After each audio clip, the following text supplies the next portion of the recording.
I went into this film not knowing anything about it beyond any info you can glean from a poster, so the fact it's called Knightriders involves people riding motorbikes in medieval armour, and that George A. Romero was involved. So of course I assumed this was a post-apocalyptic film where a roving band of knights on motorbikes fought to free the wastelands from some other outlandishly styled band of miscreants. A bit like Mad Max, but by George A. Romero. That is not what this movie is at all, not even remotely. What you actually get is a great character drama set in the contemporary United States, where a troupe of medieval LARPers go from town to town selling handmade trinkets and putting on jousting shows using motorbikes instead of horses for crowds, to make enough money to survive, living by Arthurian ideals of legend. But of course, this is a George A. Romero film, so it's also a very strong allegorical narrative that highlights social ills.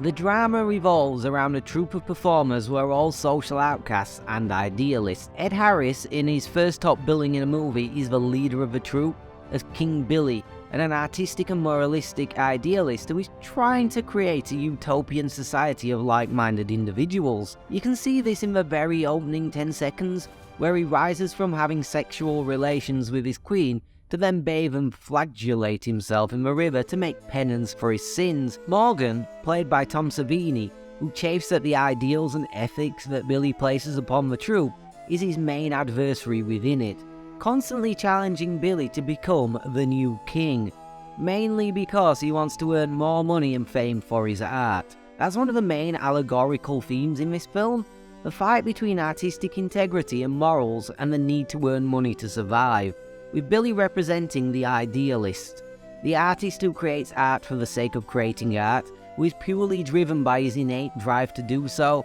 and doesn't mind damaging his own mental, physical and financial well-being to do that. Whereas Morgan represents the more commercial side of art, the person who is very much willing to sell his artistic and personal integrity out for fame and fortune. There's a lot more social commentary going on here though, beyond that, as the troupe also includes a variety of social outcasts and misfits who are treated with great care and respect.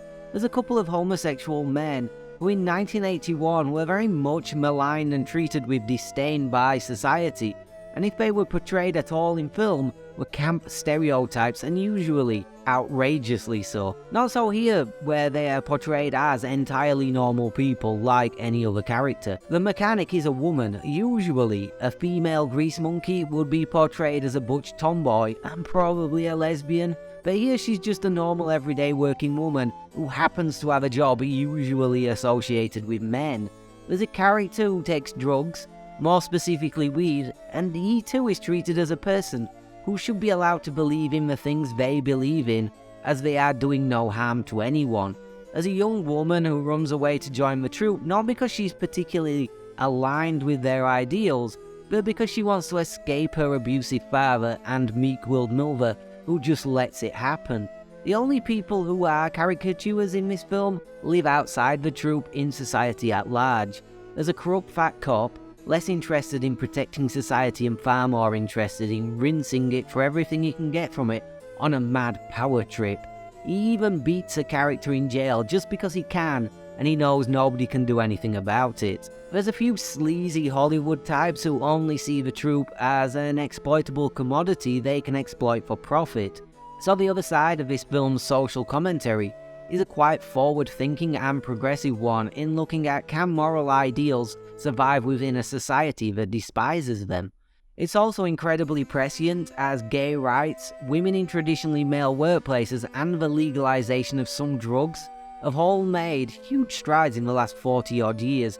Also, yeah, capitalism and cops have gone just full mask off in the past 10 years. In the end, King Billy loses his crown to Morgan, he retires from the troupe, beats up the corrupt police officer and rides off happily ever after into the sunset. Oh wait, no, he starts hallucinating. He's riding a horse due to blood loss, following several injuries he suffered throughout the film, and then exacerbating them by beating up a cop, and whilst doing so, gets hit by a truck and killed instantly. I don't know exactly what this ending is trying to say, but what I took away from it is that sticking to your artistic and moral integrity, like Billy did, will lose you everything and in the end kill you. So sell out, people. If you've got any better ideas, let me know down in the comments. But even beyond the prescient social commentary is the action, and it is insane. Genuinely, as someone who drives a motorbike on a daily basis, the stunts in this movie look dangerous as all fuck. We even get a Stephen King cameo with him dismissing the action as being fake, which is pretty hilarious because it looks anything but. Hell, I know from personal experience, falling off a motorbike, even at slow speeds, hurts like mad. So watching this, I'm surprised nobody was killed. Seriously, watch this scene where Tom Savini's character is thrown over his handlebars. How has nobody broken their necks here? It's absolutely madness. And at least 3 or 4 other people do this exact stunt later on in the movie. There's loads of this going on throughout, and it is pretty entertaining, I have to say. The acting, the music, and the cinematography are all top-notch too. The action is well shot and follows the action, letting it breathe and play out in front of you instead of being all quick cuts and indecipherably angled close-up shots. Ed Harris is ably supported by Tom Savini, and the cast of misfits, most of whom I must admit to having never heard of. But at no point did I think anyone's acting ability stood out for being poor, which is something that often does happen in these lower budget affairs. The music is a highlight, being a late 70s, early 80s interpretation of medieval sounding music, with a sprinkling of straight up 70s disco style stuff thrown in there. I've said many times before here I don't know a thing about music, but I know when it's good, and this is definitely good and perfectly complements the on-screen action. I only have one complaint about this film, and I hate to say it's a pretty big one.